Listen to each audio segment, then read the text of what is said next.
Bernade. Comment vous allez ce matin? Il n'y en a qu'une qui répond, les autres dorment. Alors ce matin, tu peux mettre le titre. Je vais continuer la présentation d'Alain. Vous savez, comme c'est souvent l'habitude, quand l'esprit veut parler. Alors, je vous demande pardon déjà parce que je pense que je vais vous faire rire. Je vais vous raconter 3 histoires. Il y en a 2 qui vont vous faire rire.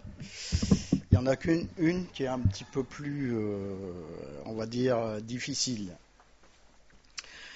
Quand on est au plus bas, personne n'a jamais été au plus bas ici. Tout le monde a toujours été au plus haut. Et même aujourd'hui, on est toujours au plus haut. Qu'est mainteux.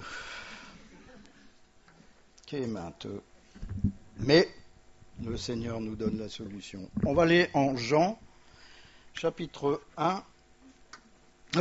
14, versets 1 à 6. Vous allez voir que c'est bizarre. J'ai l'impression de passer une semaine en arrière. Ça vous dit rien ce verset? À Michael, ça lui dit absolument rien. C'est exactement le même verset. Et c'est bizarre, vous voyez, c'est que le Seigneur parle de 2 façons différentes. Il m'a donné à cœur ces versets pour vous parler de tout à fait autre chose. Que votre cœur ne se trouble point. Croyez en Dieu, croyez en moi. Il y a plusieurs demeures dans la maison de mon Père. Si cela n'était pas, je l'aurais dit. Je vais vous préparer une place. Et lorsque je m'en serai allé et que je vous aurai préparé une place, je reviendrai et je vous prendrai avec moi, afin que là où je suis, vous y soyez aussi. Vous savez où je vais, et vous en savez le chemin. Thomas lui dit, mais Seigneur, nous ne savons où tu vas. Comment pouvons-nous en connaître ou en savoir le chemin? Jésus lui dit, je suis le chemin, la vérité et la vie. Nul ne vient au Père que par moi. Personne ne connaissait ces versets, bien sûr. Il y a des jours, comme je dis, où tout va mal. Tout est difficile. Des jours où il nous arrive des catastrophes. Des journées éprouvantes. Quoi qu'on dise, quoi qu'on fasse, dans cette journée-là, tout se retourne contre nous. Tout. On a beau essayer plein de choses, tout se retourne contre nous. Et je suis persuadé que dans la salle, il y a beaucoup de gens qui ont vécu cette journée-là. Tout le monde d'ailleurs a vécu une journée comme ça. Alors la première histoire, c'est une dame qui doit aller prendre un avion. Et puis elle avait une petite faim, elle rentre dans la boutique et elle va acheter des Kit Kat. Je pense que vous savez ce que c'est les Kit Kat.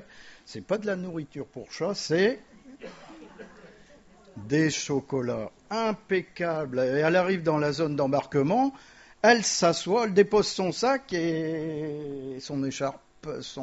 Elle est tellement, stressée qu'elle a son écharpe autour du cou, mais elle cherche son écharpe. Puis d'un seul coup, mon écharpe. Elle prend son écharpe, elle le pose sur la table et devant elle, qu'est-ce qu'elle voit? Un homme assis. Quel culot quand même! Il est en train de manger mon Kit Kat. Non mais, vous imaginez quel culot cet homme! Elle le regarde. Elle dit, mais c'est pas possible quand même. Moi, j'oserais même pas faire ça. Et puis, elle le connaît même pas.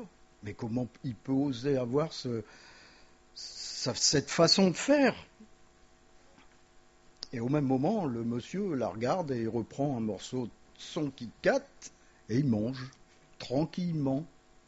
Elle le regarde. Vous savez, comme dans un western, elle le fixe, elle avance sa main, elle prend le morceau de chocolat et elle le mange, tout en le regardant dans les yeux. Et puis, elle va jusqu'au bout de son truc. Elle continue.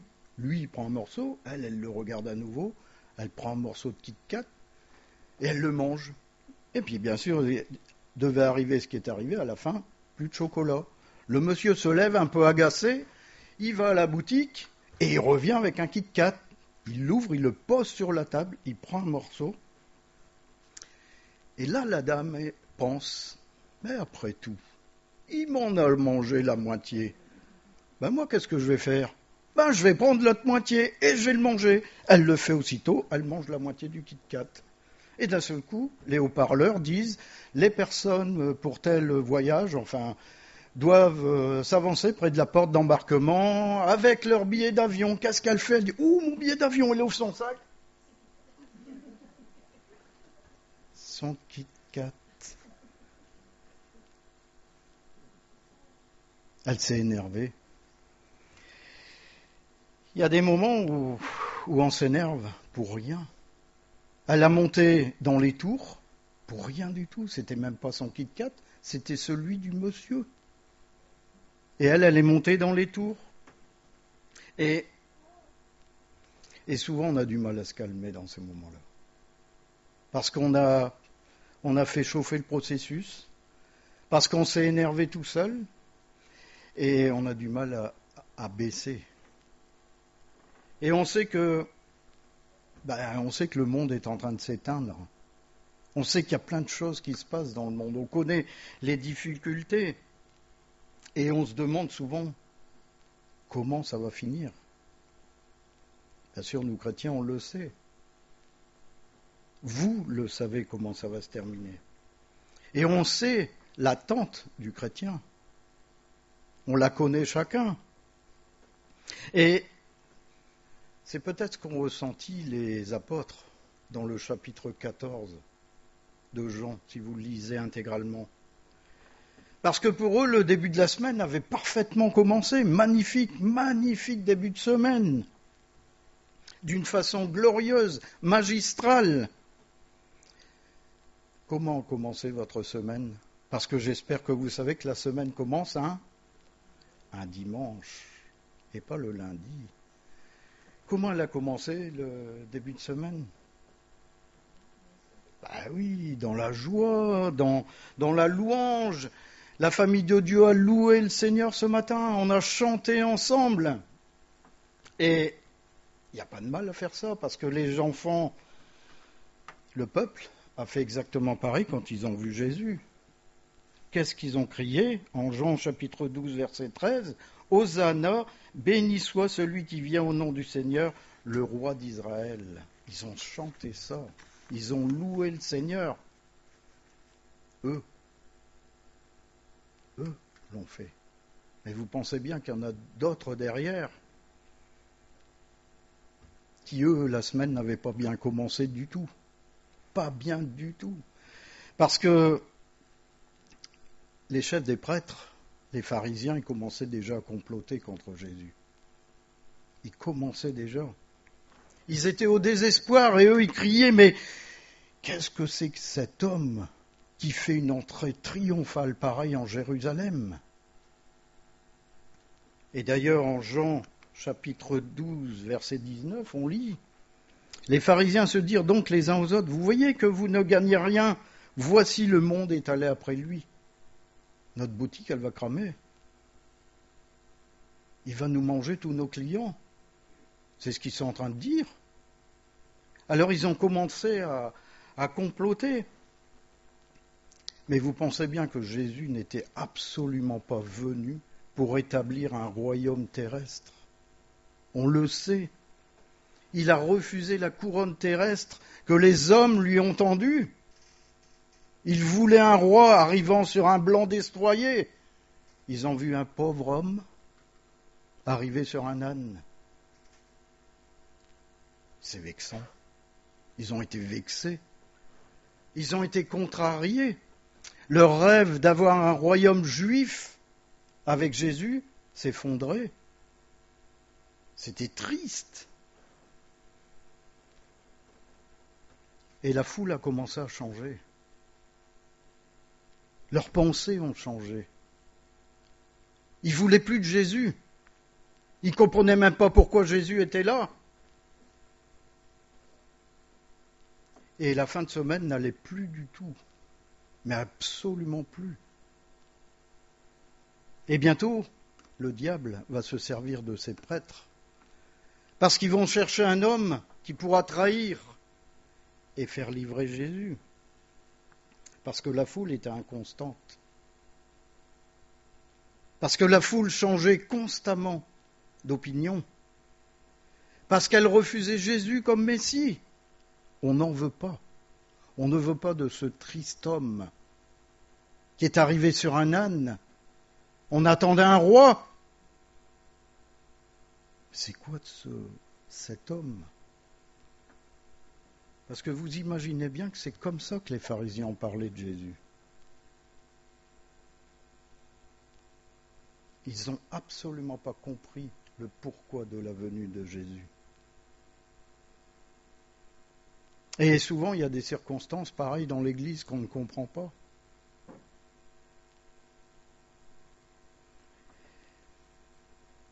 Et on voit dans le chapitre 14 de l'Évangile de Jean, qui s'ouvre devant nous, que Jésus et les apôtres sont dans la chambre haute. Ils partagent la Pâque. Est-ce que vous savez qu'à ce moment-là, à ce moment précis, Jésus savait tout. Il connaissait tout ce qui allait lui arriver dans les heures qui allaient suivre. Il savait tout. Il savait que Judas allait le trahir. Il savait la nuit qu'il allait passer et comment les apôtres seraient troublés. Parce que les apôtres seront troublés. Ils vont tellement être troublés qu'ils vont l'abandonner quand il va être livré. Jésus connaissait le chemin de croix.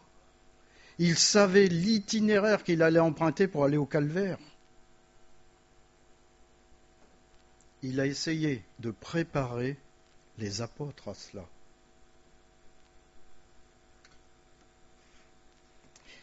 Qu'est-ce qu'il a fait alors le Seigneur? Il a fait peut-être ce qu'il va faire avec vous ce matin. Il les a réconfortés. Il a réconforté les apôtres.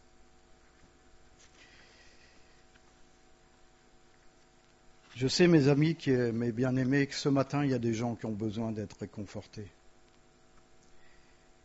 Il y a des gens qui vont mal ce matin. On dit souvent les gens sont au fond du trou. Je sais qu'il y a des gens qui sont au fond du trou ce matin.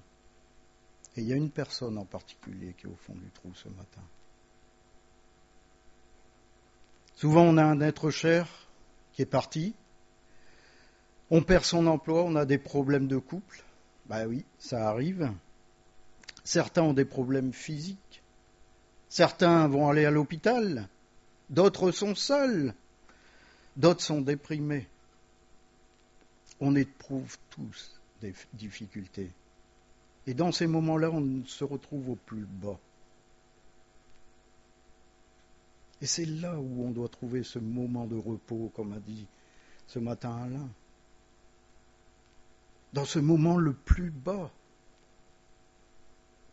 Et Jésus, qui connaissait les cœurs troublés, a dit à un cœur troublé qu'il devait faire confiance, il devait croire, il devait avoir la foi. Et à ses apôtres, il a dit de faire attention à 3 choses. La première, c'est croire en sa présence. La deuxième, c'est croire en ses promesses. Et la troisième, c'est croire en sa personne. Au verset 1, on a lu que votre cœur ne se trouble point, croyez en Dieu et croyez en moi. Ah ouais, Pascal, c'est facile. Toi, c'est facile de dire ça, mais tu connais pas le truc que je suis en train de traverser en ce moment. J'y arrive pas, je n'arrive pas à remonter. Mais c'est pas compliqué. La première chose que le Seigneur nous demande pour cesser d'avoir un cœur troublé, c'est de croire en sa présence. Je ne vous laisserai point, je ne vous abandonnerai point. Il est ici au milieu de nous. Est-ce qu'on en a conscience? Et bien plus loin, il est ici en nous, par son esprit. Qu'est-ce que Jésus veut bien vouloir dire? Est-ce qu'il dit, je sais que vous faites confiance à Dieu, mais maintenant faites confiance à moi? Ou alors est-ce qu'il dit, je sais que vous avez confiance en Dieu, je sais que vous avez confiance en moi.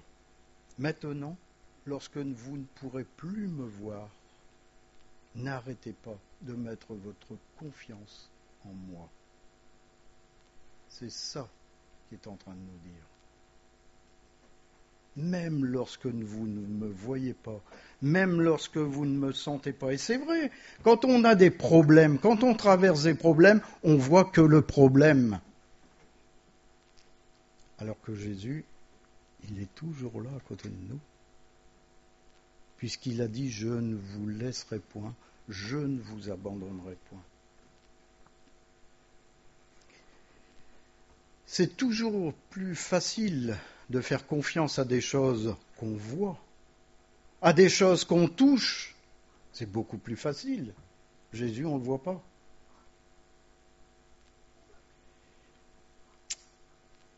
On est peut-être tous un peu Thomas en nous, croyez pas? On est peut-être tous un peu Thomas, on a besoin de voir, on a besoin de toucher. Rappelez-vous ce que cet homme a dit, Thomas. En Jean, chapitre 20, versets 24 à 29. Vous voyez, ça va? Thomas, appelé Didyme, l'un des 12, n'était pas avec eux lorsque Jésus vint. Les autres disciples lui dirent donc, « Nous avons vu le Seigneur. » Mais il leur dit, « Si je ne vois pas dans ses mains la marque des clous, et si je ne mets pas mon doigt dans la marque des clous, et si je ne mets pas ma main dans son côté, je ne croirai point. » 8 jours après, les disciples de Jésus étaient de nouveau dans la maison. Et Thomas se trouvait avec eux. Jésus vint, les portes étant fermées, se présenta au milieu d'eux et dit, « La paix soit avec vous. » Puis il dit à Thomas, « Viens voir ici, toi. Avance ton doigt et regarde mes mains. Avance aussi ta main, mets-la dans mon côté. Et ne sois pas incrédule, mais crois. » Thomas lui répondit, « Mon Seigneur et mon Dieu. » Jésus lui dit, « Parce que tu m'as vu, tu as cru. Heureux ceux qui n'ont pas vu et qui ont cru. » La Bible nous dit que Jésus va jusqu'à lui demander de mettre son doigt dans son côté et de regarder ses mains. Le verset 29, c'est pour qui?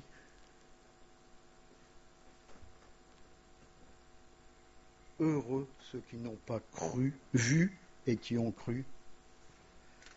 C'est pour nous, mes bien-aimés. C'est pour nous. Le Seigneur, ce matin, vous dit heureux parce que vous avez cru sans me voir. C'est ce que le Seigneur vous dit ce matin. La Bible nous enseigne que tout ce qui est autour de nous est temporaire. Alain, je suis désolé. Ta magnifique voiture, comme la mienne, elle est temporaire. Tout, le bâtiment ici, un jour il va s'écrouler. On se dit, on espère le plus tard possible. Est-ce que vous connaissez l'histoire de cette maman qui, le mari étant à une réunion importante, va coucher ses enfants au lit. Donc elle les borde, après avoir fait avec eux une prière. Donc elle prie avec ses enfants, elle les met au lit, et passée la porte, elle fait comme toutes les mamans, ouf, je vais pouvoir enfin m'occuper de moi. Et elle va dans la salle de bain, elle rentre sous la douche, elle prend une très bonne douche, avec un excellent shampoing douche, du Monoi si vous voulez, si vous aimez ça. Elle se récure bien, ça lui fait du bien. Et elle met un peignoir, un vieux peignoir. Je pense qu'on a tous un vieux peignoir chez soi. Elle se met un vieux peignoir. Et comme ses cheveux sont mouillés, elle les entoure.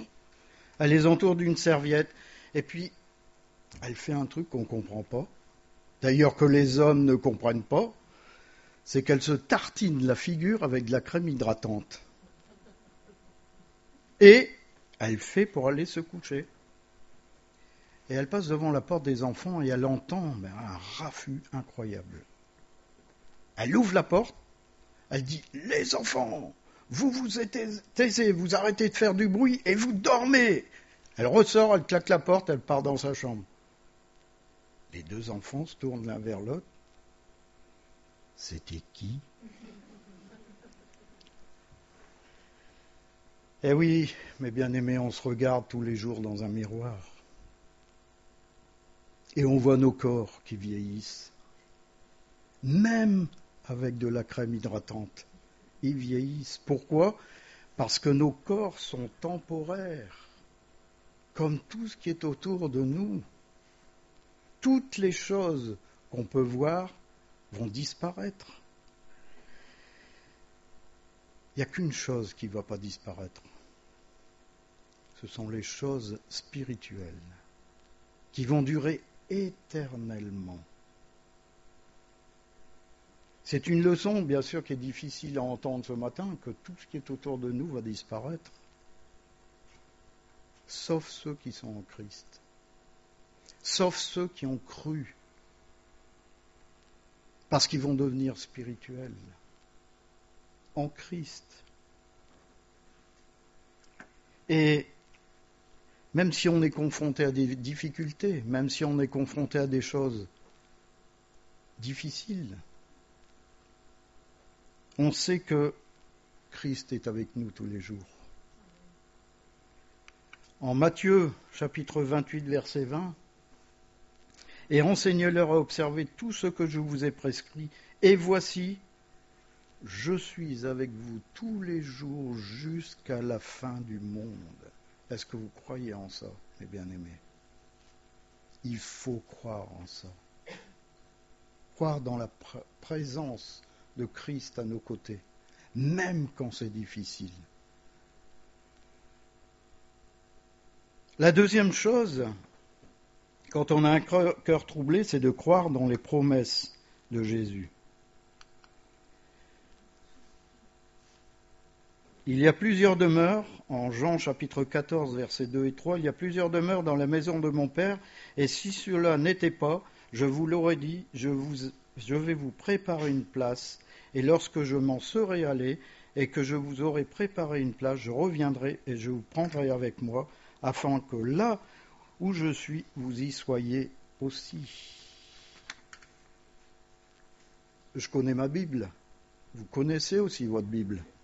Et vous savez que Dieu a donné des promesses dans l'Ancien Testament et dans le Nouveau Testament. Il a promis à son peuple une terre où coulerait le lait et le miel. On connaît l'histoire. Il a fallu du temps, beaucoup de temps, 40 ans, avant que cette promesse s'accomplisse. Pourquoi ? Parce que le peuple a désobéi. Finalement, cette promesse s'est accomplie. Elle s'est accomplie. Elle a été remplie. Dieu a promis un Messie. Il est venu. Même si c'était sur une longue période où les gens l'ont attendu et attendu et attendu. Mais le Messie est venu quand même. Il est venu. Mais la Bible nous enseigne aussi une chose, c'est qu'il va revenir. Et peut-être ça nous semble long. Peut-être on se dit, mais on aimerait que ce soit demain. Mais est-ce qu'on se dit que, oui, ça va se réaliser ? Est-ce qu'on en est sûr ? Est-ce qu'on a soif de ça ? Est-ce qu'on a soif du fait que, oui, Jésus va revenir ? Et beaucoup s'impatientent. Et on lit, par exemple, en 2 Corinthiens chapitre 1, verset 20, Car pour ce qui concerne toutes les promesses de Dieu, c'est en lui qu'est le oui. C'est pourquoi encore l'amen par lui est prononcé par nous à la gloire de Dieu. Ça a été dit ce matin dans une prière. Dieu dit et il fait. Lorsque Dieu dit quelque chose, il va l'accomplir. Frères et sœurs, ce matin, on peut faire confiance aux promesses de Dieu parce qu'elles vont se réaliser.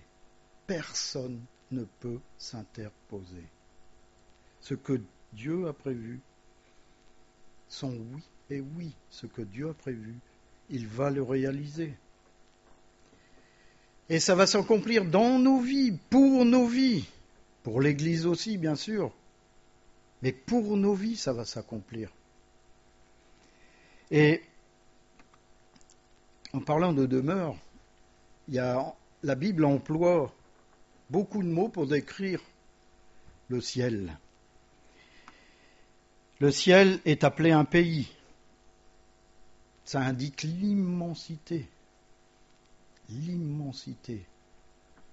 Dans un autre, c'est la ville. Ça vous indique le nombre d'habitants, qui peut être parfois très conséquent. Je crois que Rio, c'est plusieurs millions d'habitants. Dans un autre endroit, il est appelé un royaume. Ça indique qu'il y a un roi à sa tête, quelqu'un de gracieux. Il est le roi. Mais on connaît un mot plus pratique, et je vous avoue que c'est celui que je préfère, c'est le paradis. Le paradis. Ça indique la beauté et l'utilité. L'utilité, c'est pour qui ? Bien, Alain. Il dort pas, Alain. C'est bien. Pour vous et moi. Le paradis, c'est là son utilité. C'est pour vous et pour moi. La beauté, c'est toute la magnificence qu'il y a à l'intérieur. La présence de Dieu, qui est une beauté surnaturelle et éternelle. C'est ce que Jésus appelle la maison de mon Père. Et c'est une façon de dire que il va nous emmener à la maison.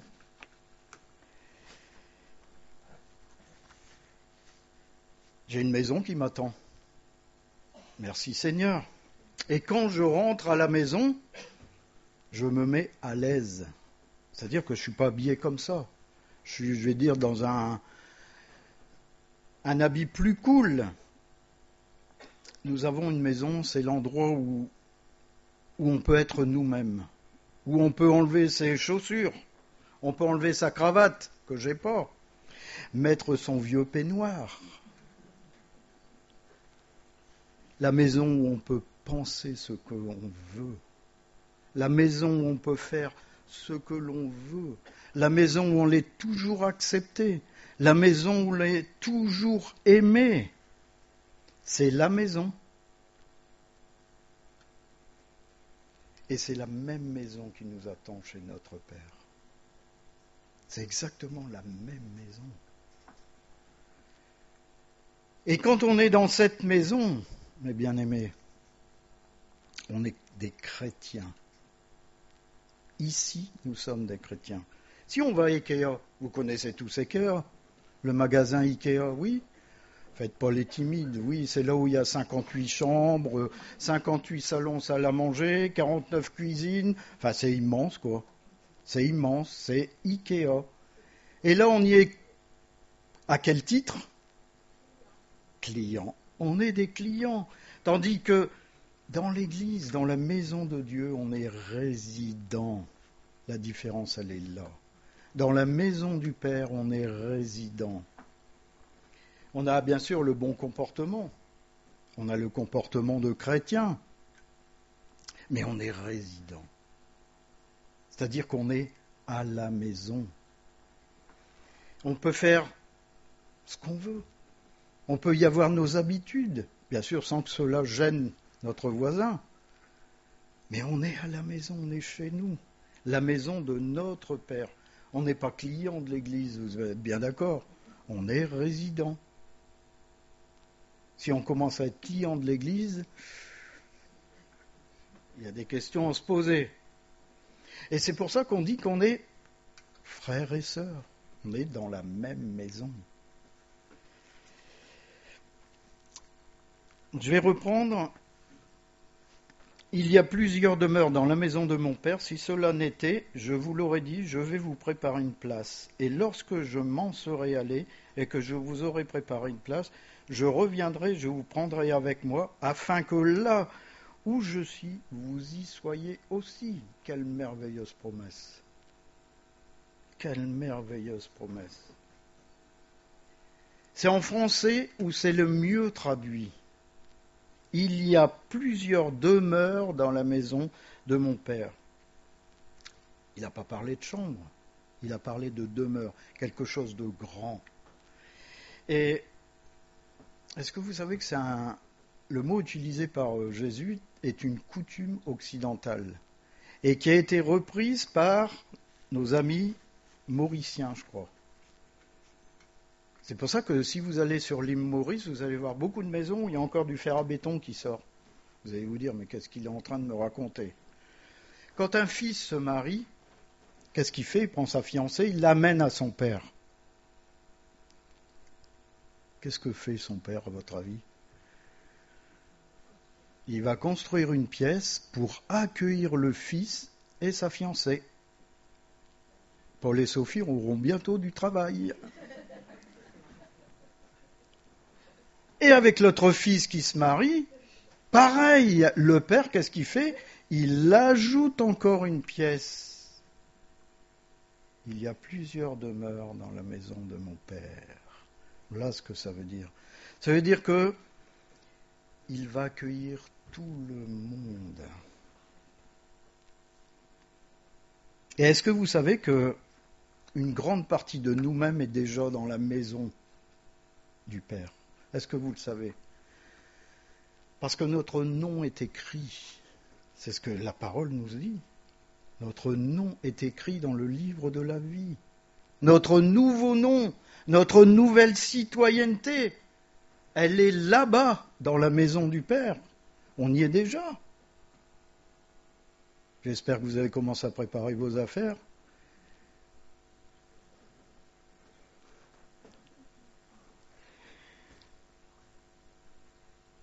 Dieu est là.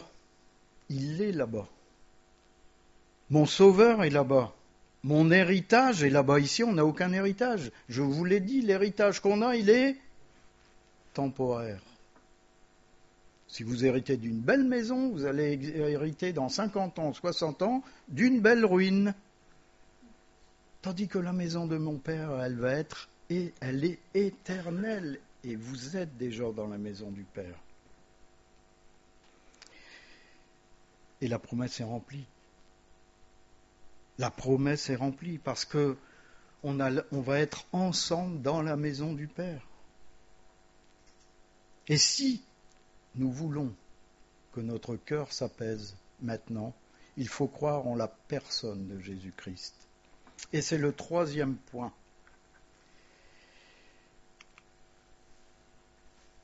Jésus lui dit, « Je suis le chemin, la vérité et la vie. Nul ne vient au Père que par moi. »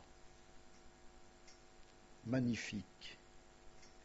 C'est une merveilleuse promesse. Il dit, « Je ne suis pas venu pour vous montrer juste le chemin, ou la manière d'aller vers mon Père, ou écrire les instructions et comment s'y prendre pour arriver à mon Père. Mais il dit, je vais venir vous prendre par la main et c'est moi qui vais vous emmener à la maison du Père. Et après, vous serez à la maison. »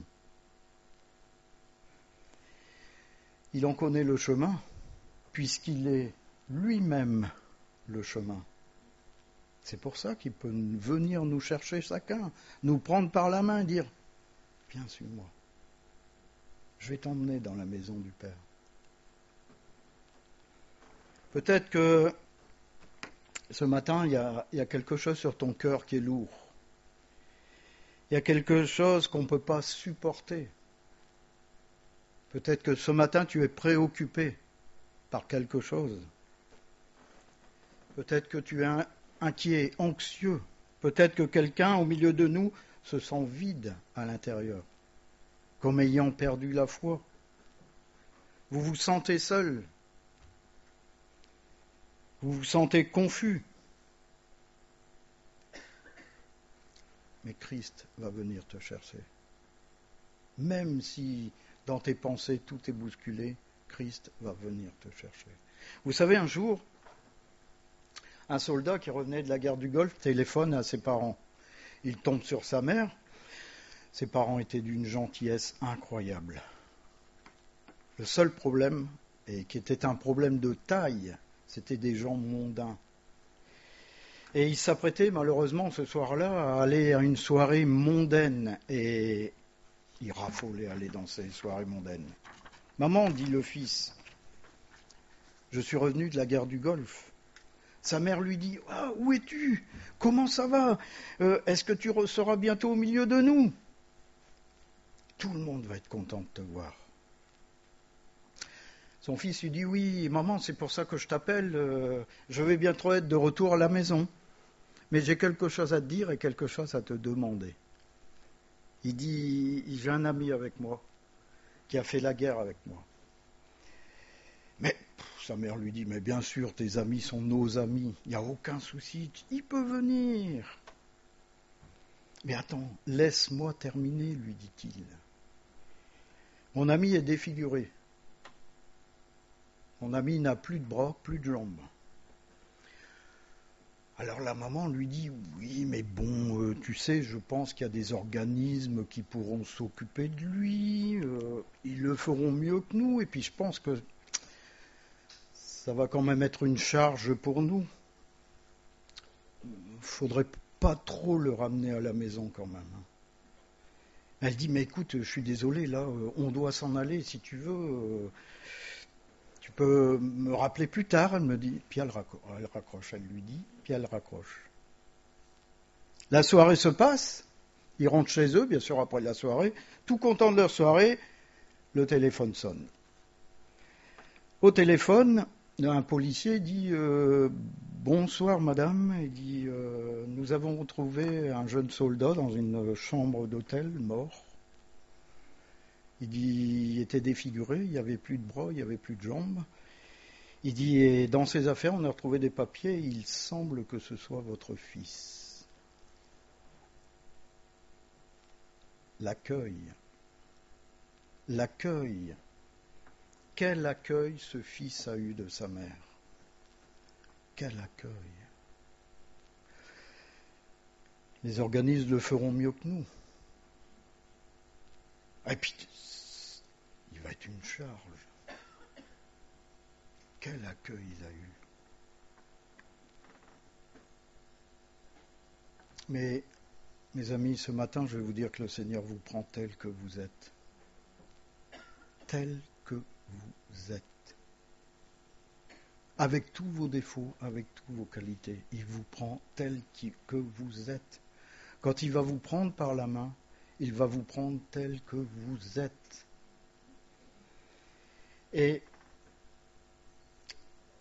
on ne sera jamais égaré, on ne sera jamais perdu.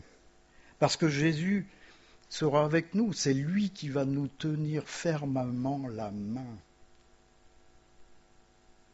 Alors j'aimerais vous dire que ce matin, Jésus t'attend. Et je sais qu'il y a quelqu'un dans cette salle qui n'est pas bien ce matin. Le Seigneur t'attend. Le Seigneur veut te prendre par la main. Il te demande de saisir ses promesses, saisir sa présence, saisir sa personne. C'est pour ça qu'il y a eu le culte ce matin. C'est pour ça qu'on s'est réjouis ensemble de la présence du Seigneur. C'est pour ça qu'on a loué le nom de Dieu. Parce qu'on l'aime. Parce qu'on croit en lui. Parce qu'on sait que sans lui, nous ne sommes rien. On est une charge. Pour le monde, on est une charge.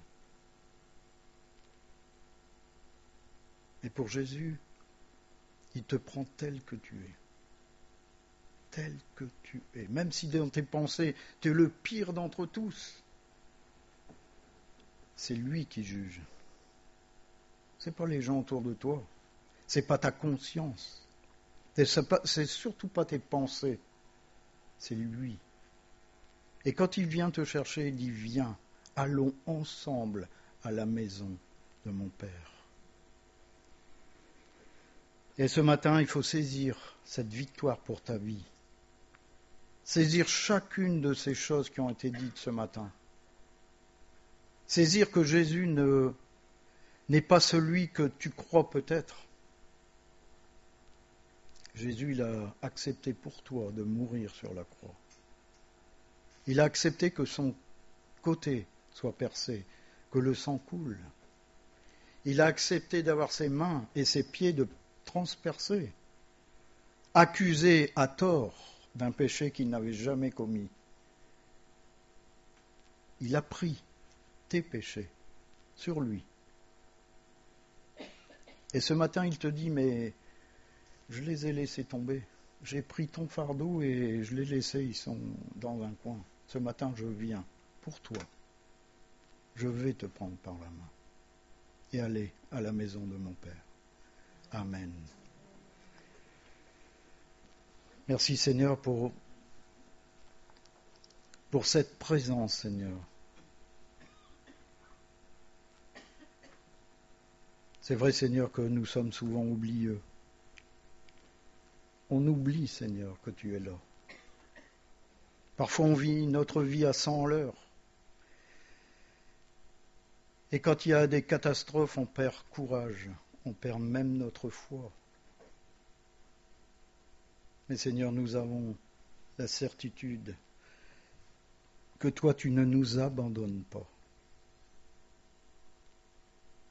Tu es là, Seigneur, silencieux. Tu nous regardes nous débattre, alors que tu veux simplement nous saisir la main pour nous calmer. Ta présence nous suffit, Seigneur. Parce que lorsque tu es dans notre cœur, nous avons tout. Nous avons l'espérance, nous avons la joie, nous avons la grâce, nous avons cette douceur, Seigneur, nous avons ton amour.